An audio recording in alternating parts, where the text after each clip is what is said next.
I Am the Supreme Authority by Katie Pelkey. Inner Conversation LLC 2025. 1. You were never meant to chase. You were meant to command. This workshop dismantles the hidden conditioning that has kept you in cycles of doubt, people-pleasing, and powerlessness. You don't beg for love, success, or recognition. You claim it, and the world conforms. Inside this workshop, you will discover how to stop waiting for validation and start commanding your reality into form, the number one self-concept shift that makes you irresistible in love, money, and influence the truth about everyone as you pushed out, and how to stop using it as an excuse to stay small, how to embody supreme authority where your desires don't just manifest, they obey. This is not just about manifestation. This is about total dominance over your reality. Inner Conversation LLC 2025. 2. It's a warm evening, and the golden light from the setting sun filters through the curtains, casting a soft glow across the room. You feel the plush carpet under your bare feet as you walk toward the large mirror in your bedroom. Your reflection stares back at you, but this time, something has changed. You're not just looking at yourself, you're seeing yourself as you truly are. A powerful, magnetic being, deserving of all the love and passion in the world. Your partner enters the room, their eyes locking onto yours with an intensity that sends a shiver down your spine. You can feel the energy between you, thick and charged like the air before a storm. They smile, a slow, knowing smile, as if they've just realized something profound. You look different, they say, their voice slow and filled with awe. You smile back, feeling the warmth of their gaze wash over you. I feel different, you reply, your voice steady and confident. Everything you've ever wanted and more. They step closer, the scent of their cologne mingling with the warmth of their body, and you feel the undeniable pull of attraction growing stronger between you. Their hand reaches out, gently brushing against your arm, sending a wave of electricity through your skin. It's as if the very air around you is vibrating with possibility. You close your eyes for a moment, letting the sensation of their touch sink in. It feels like coming home, like every piece of the puzzle is finally falling into place. You know, deep within your being, that this is what you've been manifesting, this moment, this connection, this undeniable desire. Suddenly, an old doubt tries to surface, a fleeting whisper of insecurity, but before it can take root, you push it aside, feeling the strength of your convictions overpower any remnants of uncertainty. You are not the person who doubts anymore, you are the person who knows. You open your eyes and see your partner gazing at you with that same unwavering certainty. They're not backing away, they're stepping up, ready to meet you at your level. I've never felt like this before, they confess, their voice filled with emotion. It's like you've awakened something in me, something I didn't even know was there. You feel your heart swell with pride and joy. That's because I'm a goddess of desire, you whisper, leaning in closer, and you worship at my altar. Their breath hitches, and you can feel the truth of your words resonating within them, like a chord being struck. The energy between you is palpable now, a living, breathing force that neither of you can ignore. Every excuse they once had melts away, replaced by the undeniable need to be close to you, to touch you, to experience everything you have to offer. Inner Conversation LC 2025.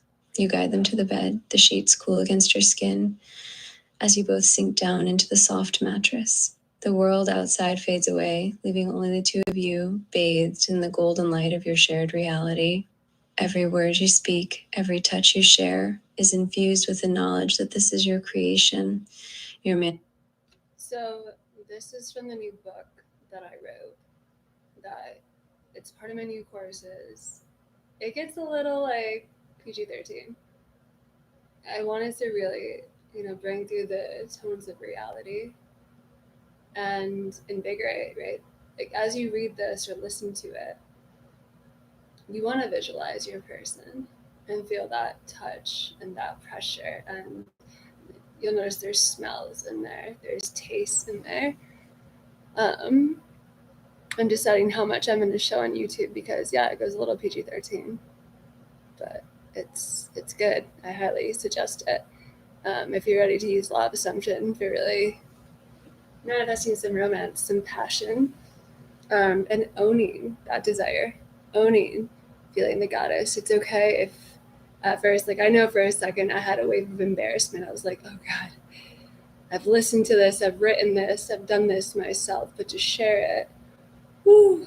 But you know, as I've listened to it more and I've gotten more comfortable in my own sensuality, because that's a huge part of manifestation, is our sensuality and the tones of reality, the touch, the taste, the smell. You know, we're manifesting whatever it is you want. But you know, at least for me, I want a relationship that there's passion, there's romance, there's energy, there's warmth.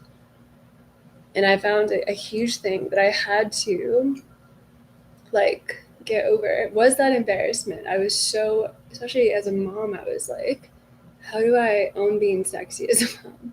How do I own, you know, manifesting what I really want and not conditioning it when I have these, like this programming that's like, it's not okay, or it's not appropriate, or you should be embarrassed, there's something wrong. I mean, that's the big one for me, was there's something wrong with your desire. The fact that you want passion or love or romance, there's something wrong. So I'm going to be sharing more from this book, which is obviously available on my website. But a big thing for me is as I was writing it and reading it and bringing it to life, there was so many inner conversations that were hidden around shame and desire and sexuality and sensuality, and owning that. We have to own our desires all the way and learn to lovingly revise those parts of us where, yeah, it might not be appropriate for the inner child in you, but it is for the adult in you. And there was a lot of that inner child programming that has come up as I've done this work, to be like, this is an acceptable adult desire. This is safe. This is okay. All right, so we'll pause it there for now. I'll be sharing more and more lives.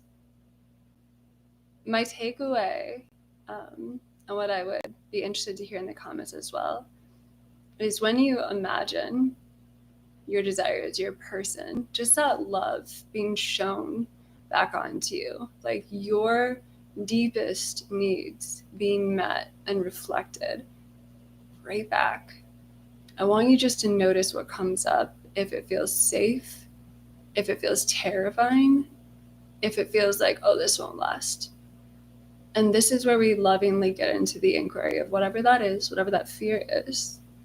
Because something I've noticed in my own life is when it actually starts to create, it actually starts to manifest out here, it can be terrifying.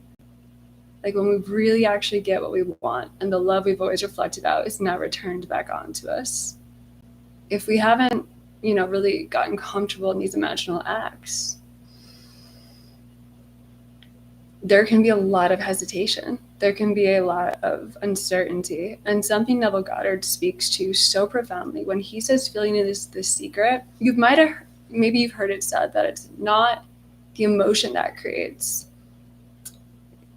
I think the easiest way for me to explain this is when something feels certain or natural, or it's just like a known fact. You could feel happy about it, you could feel sad about it, but there's a certainty under it. That's what we're going for. So it's like, even if it does happen and you are nervous or worried, we want that certainty of like, but this is what I've created and this is what's going to continue. And I could be scared, I could be upset, I could be nervous. That's all right. It's all right. My reality can handle that. But this is the certainty that what I want wants me back. This type of passion, this type of love, the same type of need I've had for this is being reflected back at me. And that's normal. It's reciprocal. It's natural. And so even if I do freak out when it actually happens, that's all right. It's going to sustain. There's a certainty that we want to get to.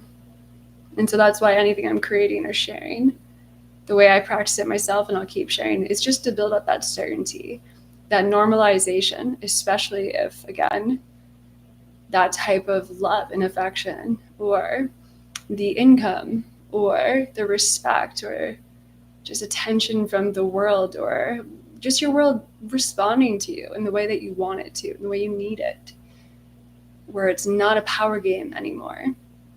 It's not, there's no more shame in it. There's no more fear in it. It's just your world now, for real. There's no opposition. We want to gain that certainty, come back to the certainty that was always there. So we'll keep normalizing this. So even if you listen to this and a part of you is like, oh my gosh, that's all right. That's all right. But then, you know, the adult in you can say, but this is what it is now. This is what my world is now. This is what I came to create. It's natural, it's normal. And these parts of me that are kind of like, what? It's all right. There's space for them. But as we normalize on the inside, it happens without. Let me know in the comments your thought. Any thoughts on this? Anything that you want to share? And yeah, I'll be back with more.